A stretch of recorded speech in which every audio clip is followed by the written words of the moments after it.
but I'm still You are like, good, my teacher. Nice. people have to listen to me. Bismillahirrahmanirrahim. Alhamdulillah Rabbil Alamin. Assalatu wassalamu anbiya wa mursalin. Allahumma salli ala Sayyidina Muhammad Fatih lima khuliq wal khatil lima sabak nasrul haq bihaq wa hadil asratul mustaqim wa ala alihi aqdaril azim. Assalamualaikum warahmatullahi ta'ala wabarakatuh, everyone. May peace be upon you wherever you are. Alhamdulillah. Welcome to another segment in the Sout Ilaahi Muslim Arts and Film Festival. Tonight, or maybe evening in your time, afternoon, morning, I think a lot of people are watching globally this festival. Alhamdulillah. We pray that you are in good state of health, iman, and well-being, inshallah. So tonight, we have one of our youngest artists on board, and she's a poet, very, very good poet, and also sort of always help me to edit my poetry. So he's a teacher, um, from UK. Let us welcome Sister Soumaya. Assalamualaikum. Assalamualaikum, inshallah. How are you? I'm good, alhamdulillah. And yourself? I'm good, alhamdulillah. So, Soumaya, uh, I'm being honest with you. Your name is Soumaya, and Hmm. ko is a French word, right? Uh, Yeah, it's Soumaya. Well, my middle name is Khuld, which is also Arabic, and then Clotaire is my last name. Clotaire. Yes. Clotaire. Okay. So that is French, right? Yeah, that's a Inshallah. French name. So, just wondering. I think a lot of people watching. You are Sheikh Mahim Murid, mashallah, and for everyone, I met Soumaya with my wife at Luxembourg, and she was with Sister Sakina, and there's one another sister. I forgot the name. Astaghfirullah. We were there, and it was for the hospital project actually, and also there was Sister Shikin from Singapore with us, and that's how we got to know her. And there was a lot more about her that we didn't know, like she can write poetry, she can read poetry, and mashallah, uh, very very interesting person. So Sumaya, so you are half Algerian, correct? Yes. Half Algerian and half Guadeloupean. called Cotopian. What?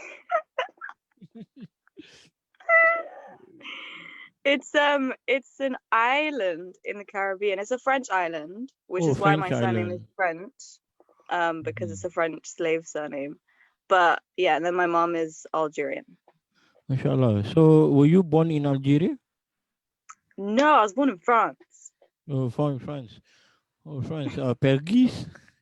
So you born in Paris? Yes, I am born in Paris.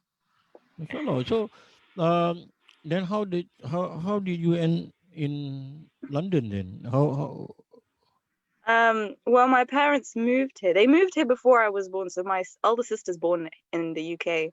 And then they just went back for a little bit, like a few months or something, and I was born, and then they came back here. Oh, mashallah. So how did you start to be a poetry, Sumaya?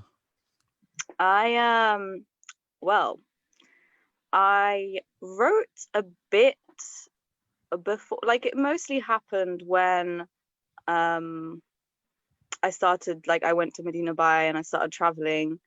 But I did start before that, like when I started traveling, just generally, I think, like when I went to Palestine and when I went to different countries, and whenever I needed to kind of express myself, I would just start writing to kind of, it was therapeutic for me, if that makes sense.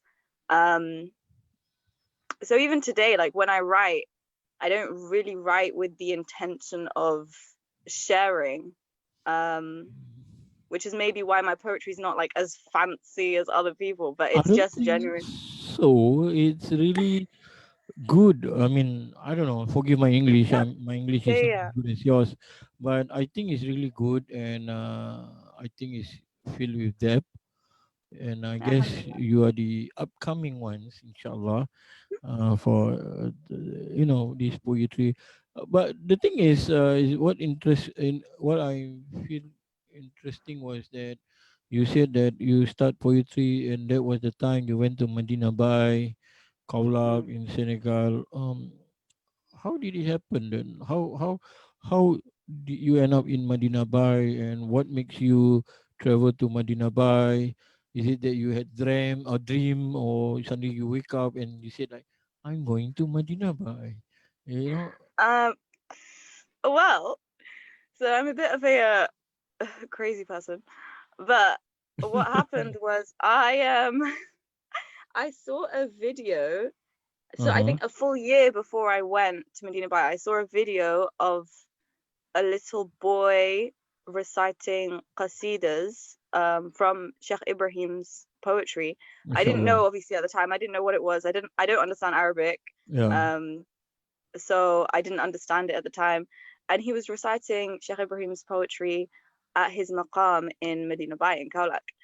And I didn't know where they were. I didn't know who they were. I thought, okay, they look West African, so it must be in West Africa somewhere. Um, but yeah, and then I remember just really enjoying it and listening to it a few times. And then I just carried on like with my life, and I kept remembering that poem, um, or whatever it was, because I didn't even know it was a poem. And so I kept going back to it, and I kept scrolling down on Facebook. I don't even use Facebook, but I did for that. And I kept scrolling down to find it. And then I saved it. This is what I do. And then I Mashallah. saved it. And then I found out where it was. So I found out it was in a place called Medina Bay. And I was like, oh, okay, where's that? And then I found out that was in Senegal. And I was like, oh, okay. And then I literally messaged a page on on Facebook, and I straight up told them, bear in mind I have no idea who these people are, but I straight up messaged them saying, Assalamu alaikum, I'd like to come here. How is that possible? Like, how can we make it happen?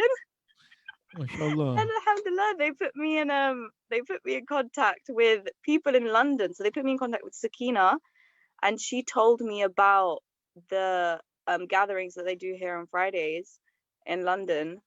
And then I met people, and then it turned out that I had met some of the people before. So I had met Uncle Akin because my brothers went to his like Saturday school just a few times. They Mashallah. didn't go there for very long, so it kind of ended up working out.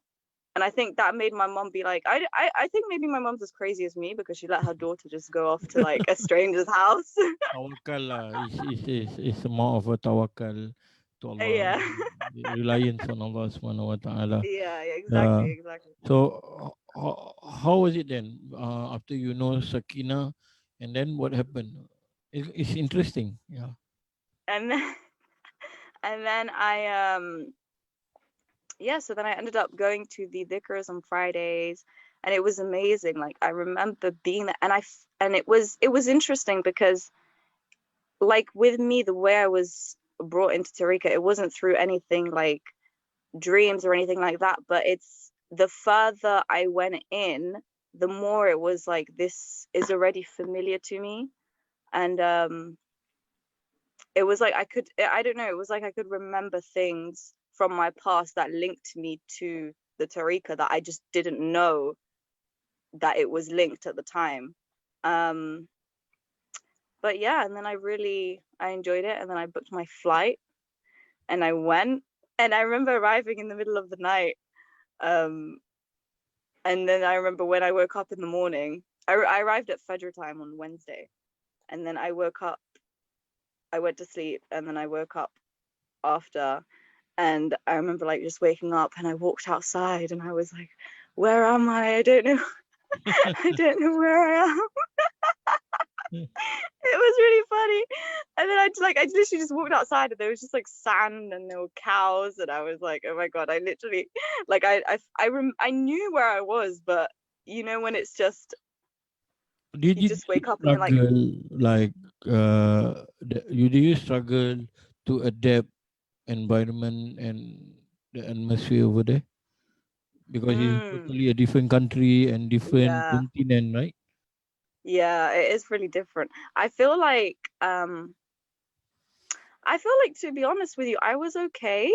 I think maybe because I've traveled before, um, and I've traveled to like different places. Like I've been like Algeria, and like when I went to Palestine, I've been to quite different environments before. But I think what I did struggle with was I was there for 6 weeks. So I think I struggled with the length of time. And because obviously I didn't really know anything about the Tariqa or anything like that. Um, so what would be interesting is if I went now, I think I would have a whole different experience. But alhamdulillah, I'm really happy that I went and I took a bayah from Sheikh Mahi the Friday after I arrived. And yeah, that was a beautiful moment. Mashallah. And sorry, Mashallah, is it? yeah. But So, you were there for 6 weeks, mhm. and that's how it begins your poetry. Amazing. And when you were there, you miss home? I did miss home. It was like I miss it. What's interesting is whenever I've traveled, I've never missed home before, and Maybe like you're a that was the fact. traveler. Maybe you're a Yeah, traveler. You are the, yeah. I But would say, true blue traveler. but then when I went there, like like I really missed home. I really missed my family. But I think also it's, I don't know, maybe it's because obviously we know family is so important in Islam. So maybe it's because that's a place of remembering Allah. It was like Allah was telling me, like, remember your family. Like, don't just go off and travel and forget about your family, remember your family. Um, so alhamdulillah. So how is it feels like, you've been to Palestine, you've been to France, you've been to Algeria, and all these are different continent, and then suddenly you are at West Africa, and the blessed place of West Africa. Mm, What was the difference that you experienced then from all these country? And when you were in Africa, West Africa is totally something that you can't explicitly imagine how it is in reality, right? Because mm, even for myself and my wife, when we first landed 7 years ago in Madinah Bay, not Madinah Bay, but the airport, then we touched down, and we like, oh, so this is the West Africa, that kind of thing. Yeah, because it's like, wow, I can't believe, like pinch me, like you're here, mm. that kind of thing. So how about you then? How was your experience, and in terms of, you went through a lot of places. Yeah.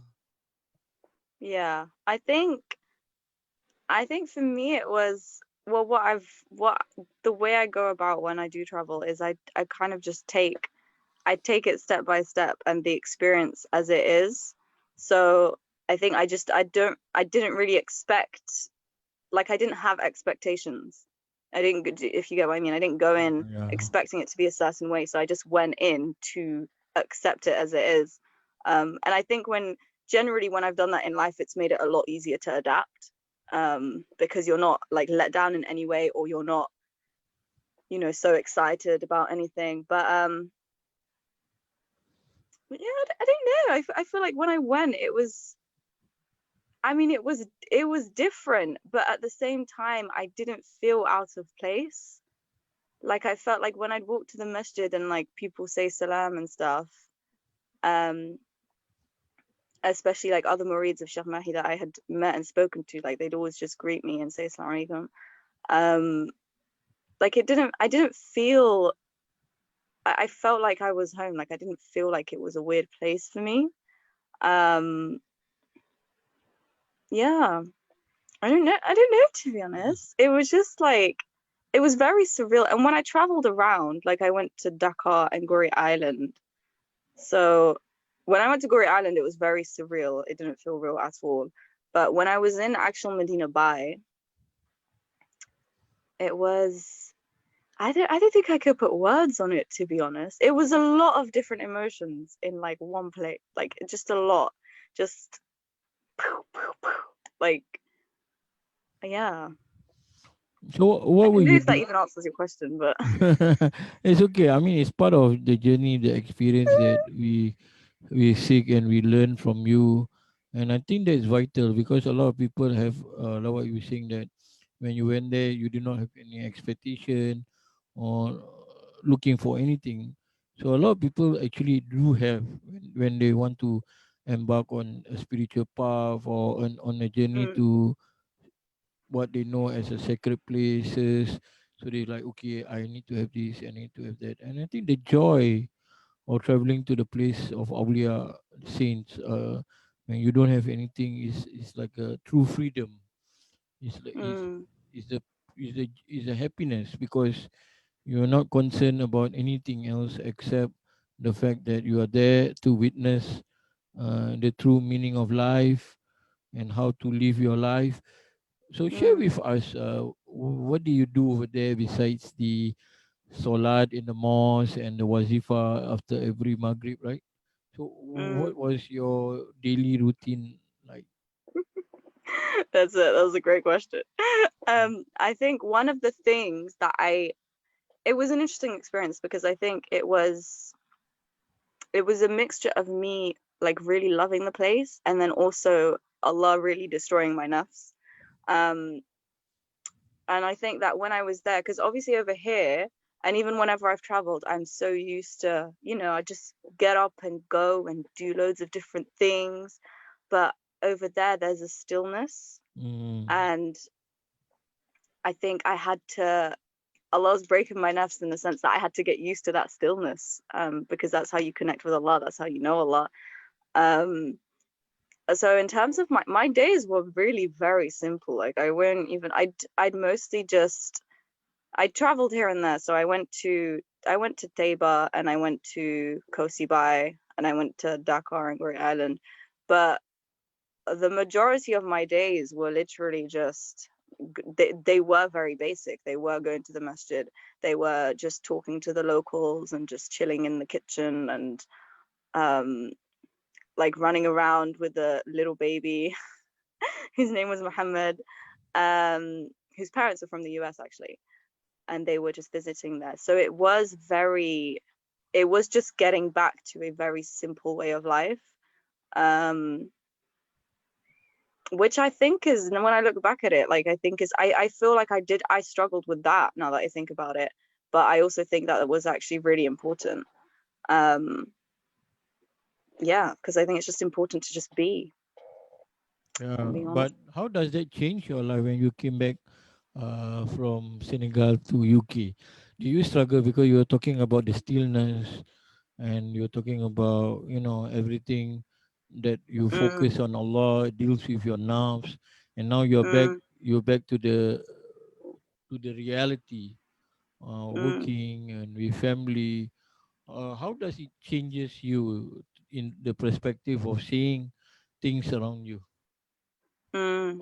I think with me, I feel like what's interesting in my journey is because of the I went there when I wasn't to journey, Mm-hmm. and I stayed for so long. And I mean, I arrived Wednesday, and I took Tariq from Shahmahi Friday. As soon as I saw him, I Wow. was like, yeah, okay, Bismillah, I'm ready. Um, MashaAllah. but it's interesting because I feel like it was, like I said, a constant battle with the nafs. Because even when I took, like, I remember when I took Tariqa, I didn't even think about it. As soon as I saw Sheikh, I literally just followed him, and I was like, and Sayyidah Kubra told him that I wanted to take Tariqa, and then I just took it. And I feel like after that, I remember I had this, um, like the following day, and even maybe after that, I had this immediate, I don't want to say regret, but I was literally like, oh no, but like I need to learn more. Like what is kind of like my nafs was coming in. Like Yeah. I had to make sense of it logically, instead of just following my heart and following what my heart is guiding me to. Um, and so there was that, but I also feel like in terms of when I came back, Mm-hmm. I don't know, what's interesting to me is that I feel like when I went there, I really experienced like the people and the culture. But I think when I came back for a month and then I went to Luxembourg, which is when Wow. I met you. And Oh, so that was the time you just came back. MashaAllah. That's why you feel the yeah, nur. and then And then I went to Luxembourg, and I feel like when I went to Luxembourg is when I really got to I got to know my sheikh. I feel like in Medina Bay I because obviously I was new, so I wasn't really. I was like, oh yeah, he's my sheikh, and whenever he'd leave, I would miss him, but I didn't really understand why I missed him. Inshallah. But I feel like when I went to Luxembourg and I came back, in a sense, that was the end of my Medina Bay experience. Do you get what I mean? Because Yeah, that's yeah. when it was like it was complete. Like I went, I got to know the city and the culture and things like that. But when I was with Sheikh Mahi, like constantly around him specifically, that's when I felt most content, and that's when I felt like I really understood Tariqa and I really knew what this was about, and I really like I was just not happy but content, and I was just yeah, I feel like that was the completion of the It's beginning of my interesting journey because anyway. as a sister you're sharing, I think a lot of sisters are always trying to understand their own journey on the path to Allah subhanahu wa ta'ala. And I think today, mashallah, all are watching and they are learning from you, mashallah. So getting back to the poetry, I think you inspired and mesmerized with the Diwan of Sheikh Ibrahim Nias. This Mm, is the one. So I think before we get further into the poetry, would you like to read one of your poetry? Then? One of it, and then later on we read another one, and we have discussion again. How about that? okay, so you want me to read one and then the other one We save for after a the best. discussion? Yes, yes. We save Okay, the best for the last. Or okay, I'll read. it's like an hour and a here, mashallah. Okay, well, this is one that I wrote just before Ramadan, and it was during lockdown. Sometimes, um, but yeah, Bismillah, I'll get into it. Okay, Ya Allah, your servant girl is here again, still yearning as she did when at night she'd sneak from her room and into a more private place to cry the pain her heart caused away, hoping to draw nearer to you. As you near yourself in the night, the third, she is here again, still yearning for you. But this time she knows who you are, and she is ever so grateful, for you have gifted her with a soul to see majesty in all. This time her tears are for you to continue to bestow knowledge of you upon her, and to give thanks for what you have taught her. Ya Allah, your slave girl is here once more, and as she used to stare into the stars in search of her Lord, this time she stares into the stars and gazes at her reflection. Oh, how beautiful she is! And I have witnessed the beauty within this servant girl. She seeks nothing but your pleasure, so teach her. Ya Allah, teach her more. Increase her in love for you. You see the love you have for those of us so small in size. Ya Allah, your slave girl is here again. And as she used to cry in despair, this time she cries in hope. For you have bestowed a favor upon this slave, and she knows not how to accept this gift to be given. But Ya Allah, Wallahi, she knows not how to admire what is to be admired. How did you give so much to this slave girl? How should she cope with her secret? Ya Rabbi, your slave girl is still here, and she knows not what to do in the beauty of existence, and she comprehends not the extent of the mercy of her Lord, for her Lord has gifted her with the best of gifts. Ya Allah, your slave girl is here, and still she sneaks into a quiet room and cries her heart out. She will never be thankful enough, but she yearns. She yearns, Ya Rabbi, she yearns for you. She awaits the month of your book. She awaits the month your book was sent, and as the days go by, her tears become more in weight. And after the month has gone, she mourns and finds herself waiting for the month your book was born, as Muhammad sallallahu. Ya Allah, I witness her love for you. So keep her near you just as how she comes to greet you in the nearest hour. And Allah, Allahumma salli ala Muhammad.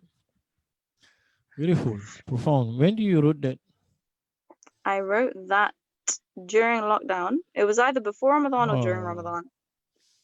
how was your lockdown experience like after being to Medina Bay, and then you think it's like a khalwa or seclusion, or how you deal with it then? Because I know a lot of people struggle, because they are so used to outside activity, life outside Mm. home. But for you yourself, I, being honest, I loved it so much. Oh my god. It was the best thing ever. I was I mean, aside from obviously the fact that we were in the middle of a pandemic, um because I had a little routine, and I think that because I was working 5 days a week before, and I work in a school, so well, I did work in a school, so I didn't need to go in anymore, and I had my routine. So I'd wake up, I wake up with Fajr, and then I would just stay up, and then I would do like, I'd read Quran, or it was a proper, like, it was a proper khalwa for me. It was very nice. inshallah. And then I'd have a nap after dhuhr to make sure that I wasn't like so exhausted by the end of the day. Um and also sunnah. And yeah, I feel like I had such a nice routine going.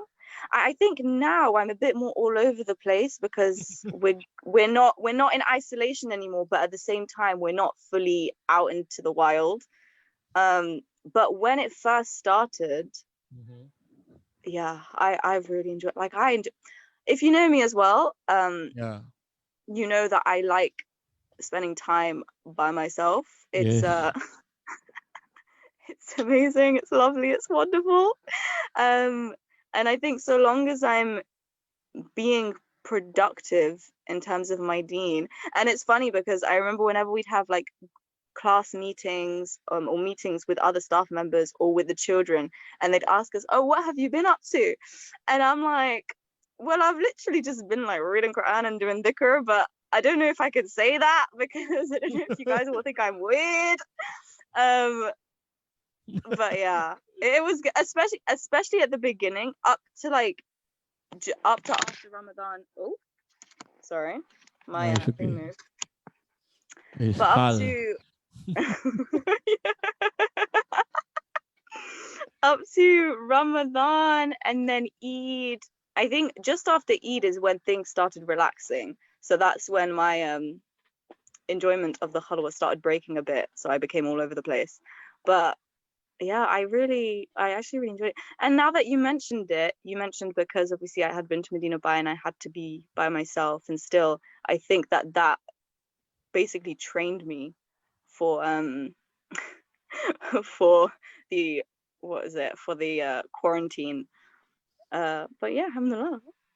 I actually really, yeah. How long I was felt it? bad though. I Why? felt bad enjoying it so much because when I'd speak to some of my friends, they were really not happy about it. They'd be like, "Yeah, well, may Allah make it easy." I mean, I mean, yeah, yeah. I think somehow the your Medina by experience mold you and give you another mm, perspective of seeing things in life, and that's where we need today. I believe so. Wherever you are, whether you're in Europe or Asian or Africa, your soul needs something, and it mm, need to fill it up, and mm, to have that sense of divinity, right? and mm. and Yeah, and definitely. and I guess that's what people are trying to grasp. That means they are trying to look for it, right? So for you Mm, yourself, right, young, I'm still calling you young because you're young, alhamdulillah. Faida is young, no, is you. So alhamdulillah, Allah preserve you, Allah preserve your age, your health, and everything. uh, mm, how do you go about then? You're talking about your friends losing themselves out, whereas mm, you seeing it differently. How mm, important it is for you, for the way you see life right now, with the mm, pandemic and a lot of chaos going on. It's normal, the world will always feel with mm, trials and tribulation. But how do you see at this moment, 2020, um, as a young woman, uh, regards to young society, young people, how they move about themselves and how they Mm. handle the situation of the world today? Uh, how do you see Sufism fit into all this? I think, honestly, I mean, it sounds basic, but it just gives you such a positive mindset on things because, you're constantly reminded that everything is due to Allah. Like everything happens because Allah wants it to happen. At the end of the day, nothing's going to happen without Allah's permission. Mm-hmm. And I think when you remember that, that is what keeps you going. And I think in our society as well, it's so easy to not have that positive mindset, and it's almost like we're taught there's something wrong with you if you have a positive mindset, because there's always a need for you to be stressing about something or worried about something. So when you're actually okay, and the world's going through a pandemic, or someone in your family's passed away, or somebody's ill, or there's something serious, and you're fine and you've accepted it, you're seen as the strange one, Yeah, because you're not supposed to act like that. You're yeah. supposed to be worried, and you're supposed to be stressed, and you're supposed to be all that. And obviously we all have our moments where we're worried and we're stressed. um but I think, and I think just being a Muslim is just about being positive, because even when we say like alhamdulillah, like you can't, this, because hamd is like praise and thanks. Yeah. You can't have that unless you're thinking good of Allah, like unless you're genuinely grateful to Allah. And if you're genuinely grateful to someone, it means that they've done good for you. And if you're saying that in all states of being, and whether something like negatives happen to you or positive, it's you can't it's I think the idea, being Muslim in itself, is having a positive attitude towards things. And I think that we've I think we've forgotten that, to be honest, because we're so,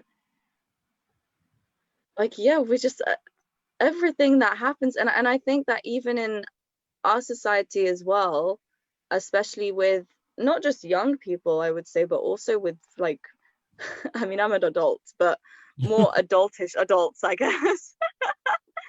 um it's just so, it's so easy when you're in that environment of, oh no, I have to do this now, oh no, I have to go home and I have to fix this and I have to do this, and it's just so easy to then fall into that trap of, like, you can complain about everything then. Do you get what I mean? Like, Yeah. you it's really just about perception and perspective.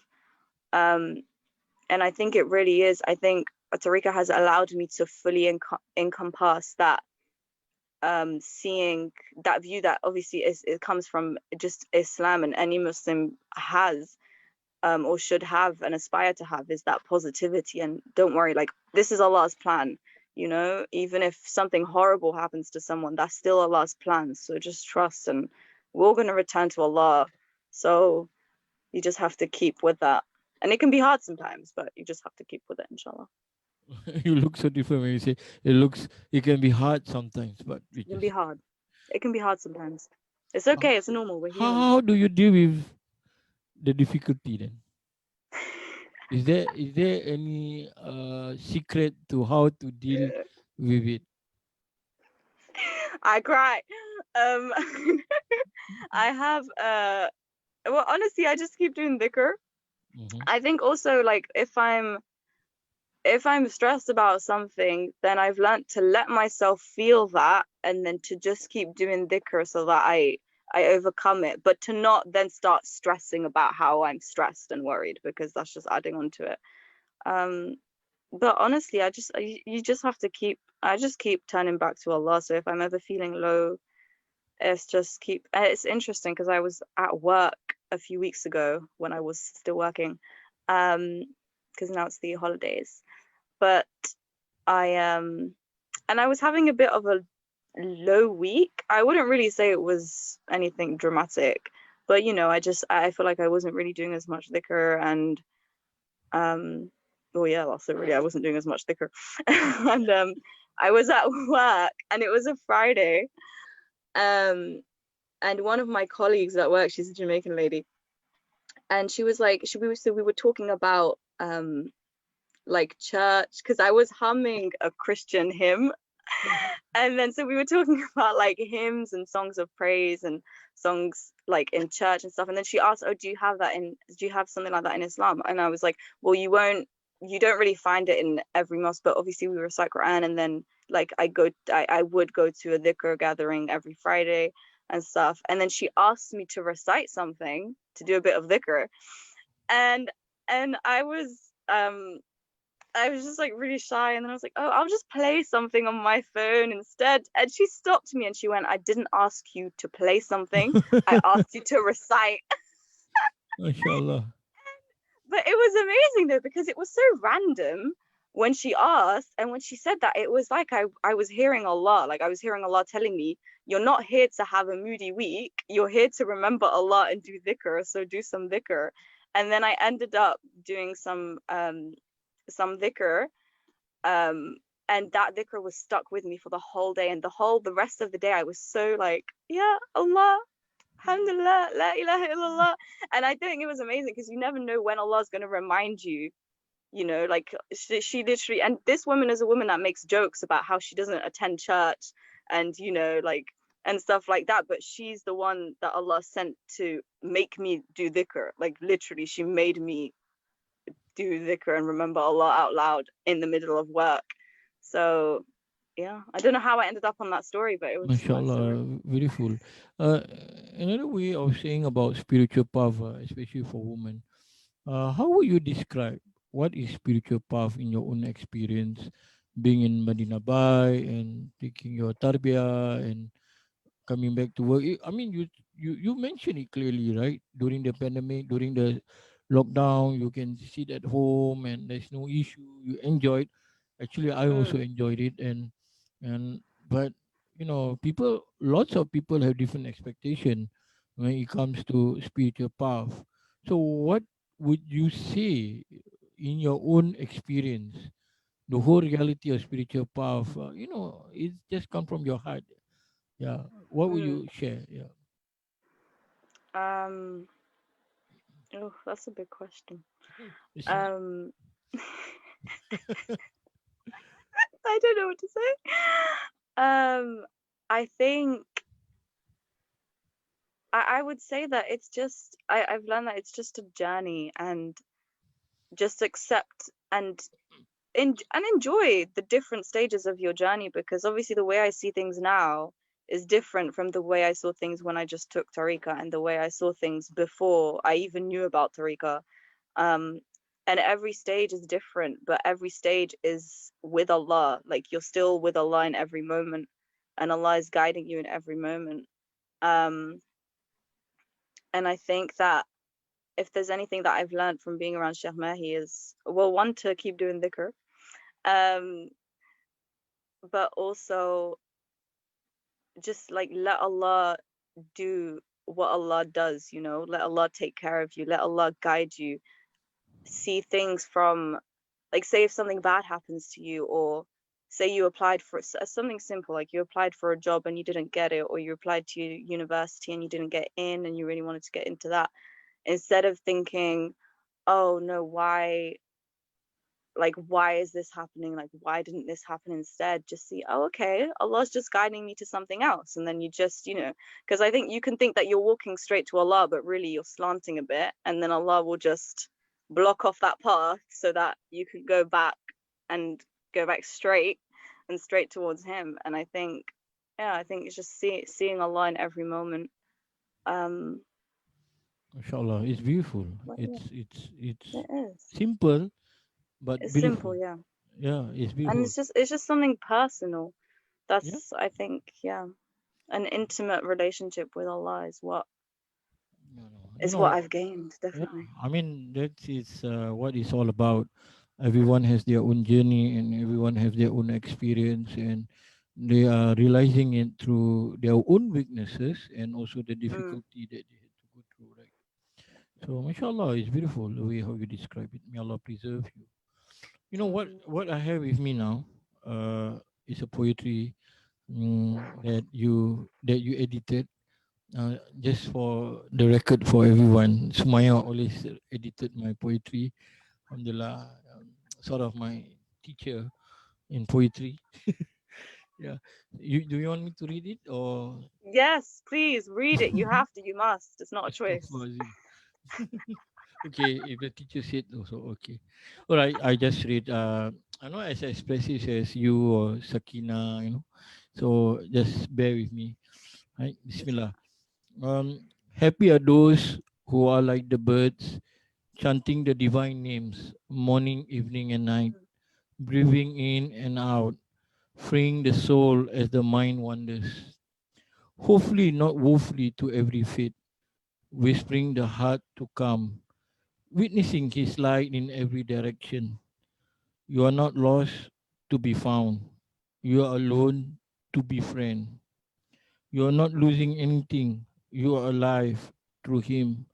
Deep in your soul, let no moment be your worry. Let the affairs of our living be taken care by him. Let's be alive to live.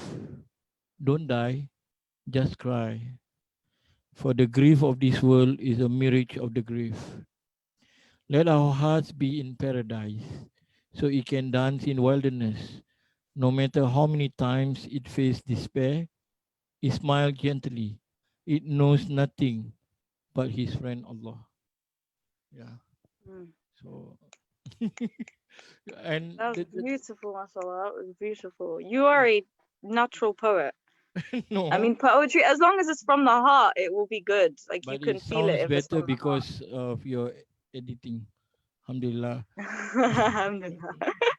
But it's Uh, all but your work. It's your work. but the thing is, as I was reading this poetry, then somehow, subhanallah, Allah showed me that some of the words that have been written now, I mean, the one that I read right now, Mm, are actually mentioned by you just now throughout your description of your journey. Like you cried and being alone. Subhanallah, mm, Allah guides us, and may Allah continue to guide us. Mashallah. ameen. So one of the things that I think a lot of people doesn't know, Sumaya, is that about West Africa, right? And you mentioned about the beauty of Medina Bay, and despite it's not as how it is in a modern city, right? And not like London or New York or even place where I'm from, Singapore. And we have been trying to always uh, raising funds for the hospital. Would you like to share your own experience about how important this hospital is, this project to Mm, the people in Taibanese in Senegal? Yeah. mm. Um, well, obviously, it's extremely important because they don't like in Medina Bay, there isn't a hospital. There's a clinic, um, but even then, it's very small. Um, and there's not many resources, and I believe the nearest actual hospital is a good few hours away. Um, and I mean, if I just I mean, I've used this example before, but there was a woman who had given birth, and she gave birth to a baby that was so tiny. Oh, And basically, what they were saying is that her her birth had a toll on her health and on the child's health.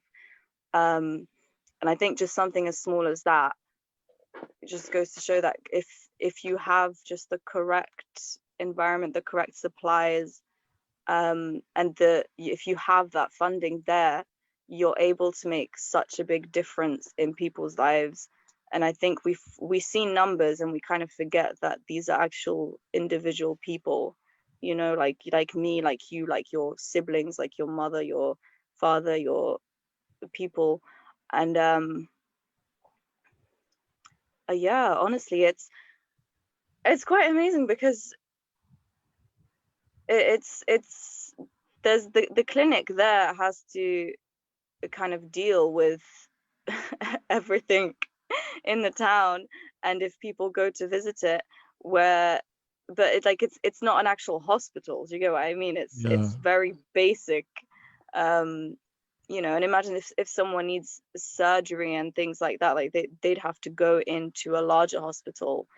um and then you have people that, because it's so far or because it's expensive, they just they won't even go to the clinic, let alone travel out to a hospital that's further out. So I think if, like, the hospital being built is so important because it will attract people. And I remember when we were in Luxembourg, they were talking about a fund as well for people that can't afford treatment. So it's really thinking, the hospital project is really thinking about everything and about all different situations um, that people will come in. So yeah, inshallah, Uh, it will be thank, built. thank you, Mhm. thank you, Soumaya. For those who wondering about where to contribute to the hospital, it is bit.ly/Senegal Hospital. I repeat again, bit.ly/Senegal Hospital, one word. You can go to our Facebook and our IG, Sout Ilaahi. You can check all the details. Or you can even PM your inquiries. So, Smaya, before we end, I just Mhm. mentioned earlier when we begin, can we have your final poetry to make the Yeah. night more tranquility? Bismillah, inshallah. Um, okay. So this poem is called Lovers, and it was inspired by the Luxembourg trip, actually. MashaAllah. Wow, so connected. MashaAllah. We thank Allah for this blessing. Alhamdulillah. Bismillah. I am from a people I found when I was lost. See, Allah's guidance guided me to the guided ones.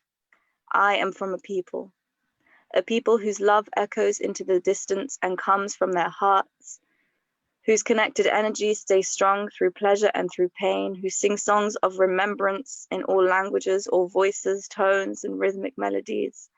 We sit still, we sit in silence and let our hearts speak.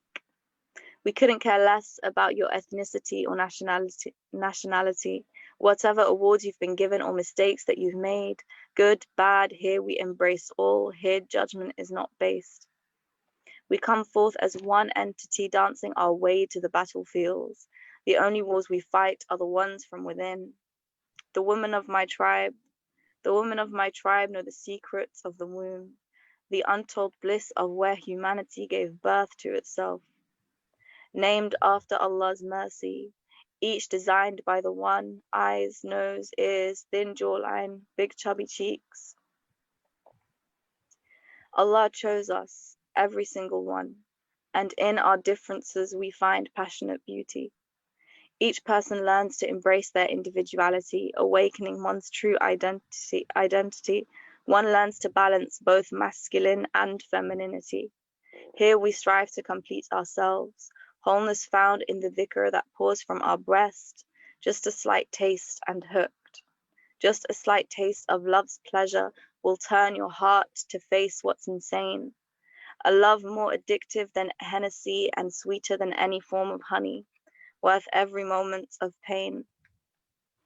Our radiant energies branch out into the universe, the further stars, the leaves, and us, the seed. We recline on soft cushions laid across freshly trimmed grass, staring out into space. Our reflection is what we see. Dhikr on our tongue is what leaves these lips, and Allah shows us off to His angels, blessing us with His sweet kiss. We do everything as one, laugh, cry, feelings in between, and experiences we are yet to reach. When we speak of the lovers who came before us, smiles fill our hearts. Fatima, Aisha, Umar, Ali. Light years of treasures hide within us, holding secrets of the one we hold dearly. For the beloved of Allah, Muhammad. The intensity of the love shared between our hearts can sometimes force our eyes to leak. And as the tears make their way down our cheeks, Its waters remind us of the ocean of Allah's mercy. Its insanity is its beauty. Those who know serve plates of wisdom to those who seek. Among those who love Allah, you lose yourself. So much so that the notion of male and female become veils unnecessary. Our focus is the real, secrets beyond physical form. Here we understand we're all from the same source, searching for those alike, soul desiring soul. Intensity strikes from within, shedding tears of heartbreak. The pain allows us to grow, to beam out those secrets deeply hidden. When diamonds reach the ground is when we can see inside our souls. And yes, the noise of their shatter might be loud, but in each broken piece our reflection can be found. Here we know we are not perfect. Our journey is one of the sinner whom forgiveness they seek. To one day be united with the one, purification is what we need. Our journey is one of sinners, where every second of life teaches lessons to be glorified. And the tears we shed are but the blessings of the Lord to soften our hearts. Our eyes leak in the good and the bad, but with both streams, the ocean is where they lead, to turn us towards Allah and Allah alone. We pray for the company of the turner of hearts, so we may drink from the ocean of love, one of mercy, to drench in every inch of love there is. My people find home drunk in Allah's love, the love that brought the universe into existence, a love shared eternally, seen, unseen. It existed before existence and it will continue after its decease. We are all lovers when we search for the truth. And the truth is complete loss of sanity. For you'll only see the insane awake at night talking to the moon. We hear its luminosity speak through our chest. Awaken your spirit. Let the light from within break your ego as a means to shine out, not in. Surrender to Allah and listen to the rhythm flowing right here. Pour out its seas and let go. Drown within. But before you get carried away with hopeful dreams, remember this, please. Work hard on yourself and at the same time, be easy. Lovers aren't perfect, so don't pretend to be. Your Wow. imperfection is your best kept secret, rooted deep. So we'll forever sing songs given to us, songs the universe keeps. That was it. Inshallah, it's so beautiful, so profound. May Allah Just preserve you. You I mean, you need to publish those poetry. Really, mm, it's really amazing. I really felt its presence, and I pray that Allah preserve you with good health, so that I you can mean, continue to write poetry, continue I to mean, benefit and the you, human. so that you can continue to be raising money and doing all this active thing, the active things that you do so much, mashallah. Inshallah, maybe share the blessing like Sheikh Maya always said. Uh, We share the barakah, share the yeah. blessings, and So, Soumaya, I'd like to say thank you to you once again for being with us tonight. But I think your time is still in afternoon. MashaAllah. yeah, Yeah, it's Alhamdulillah. 1:40. MashaAllah. Here is 8:40 p.m. Alhamdulillah. It's Allah created 1:40 the p.m. whole earth to tasbih, to salat, to zikir every Mm, second. every Subhanallah. second, subhanallah. So once again, on behalf of Sout Ilaahi, we like to thank you and may Allah bless you, ease your affairs, suffice your need, and preserve you. And we hope to continue working with you many more times in Blessed Project, inshallah. And thank you very Mm. much. Thank Assalamualaikum. you. Alaikum salam. See you again.